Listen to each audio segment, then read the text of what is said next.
Going to school in the 80s, one thing was almost always in every classroom, and that was an Apple IIe computer. And one of the games that was always played was the game Oregon Trail.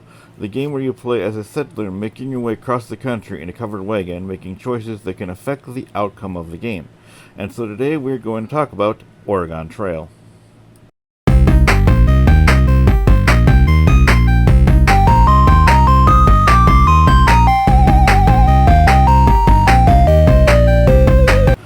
The year is 1971, and Don Rotesh, a senior at Carleton College in Northfield, Minnesota, was teaching an 8th grade history class as a student teacher.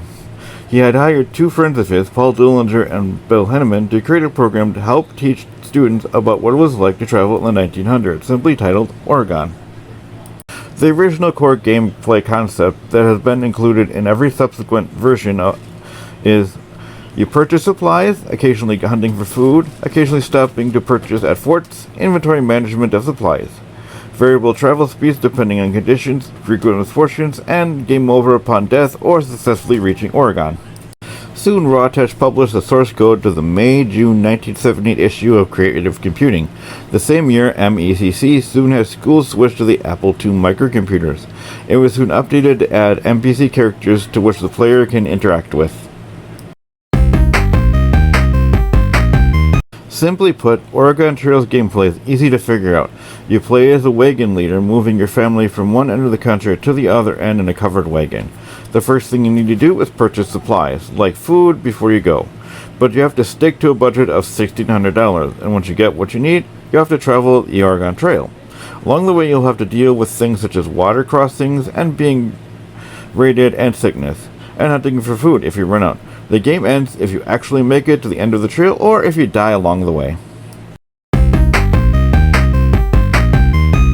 Oregon Trail was soon all over schools in America from the 1980s to the 2000s, since most computers were bundled with it. Cashing in on the success of the first game, MECC soon followed with two new games, one called the Yukon Trail and the other the Amazon Trail. Plus, David H. Ahl, who published a book called Westward Ho, adapted the game into a type-in game in the 1986. The game's popular was so big that merchandise was made based off of it, with shirts that read, "You have died of dysentery," to "Here lies Andy, pepperoni and cheese," which was later actually a fan-made addition to a bootleg version of the game, based on the commercial for Tombstone's Pizza in 1990. Then it was soon just a memory until 2008 when Gameloft put out a version for handheld devices, and Apple released one for their iPhone as well, and Microsoft released a version on Xbox Live for Windows Phone 7. And in 2012, a parody of the game was released called the Oregon Trail, which instead of a covered wagon, you're a family in a souped-up car driving during a zombie apocalypse. Also in 2012, Wellington Heritage Center and the Statesman Journal came out with Oregon Trail Live, a competition where teams competed in events based on what was in the game. In 2013, an audience participation play titled Oregon Trail: The Play was produced by the NOLA Project. The premise was basically the same, but to help find food, audience members could shoot Nerf guns at targets. I remember playing it back in grade school. When it was raining outside, you could play the game on an old Apple II computer instead of going to the gym or staying in the classroom. I also had owned a newer version of the game called Oregon Trail Deluxe, where instead of the old green color of the Apple II version, it had better graphics and sound. To me, this game was one of the staples of schools in the 80s and into the 90s.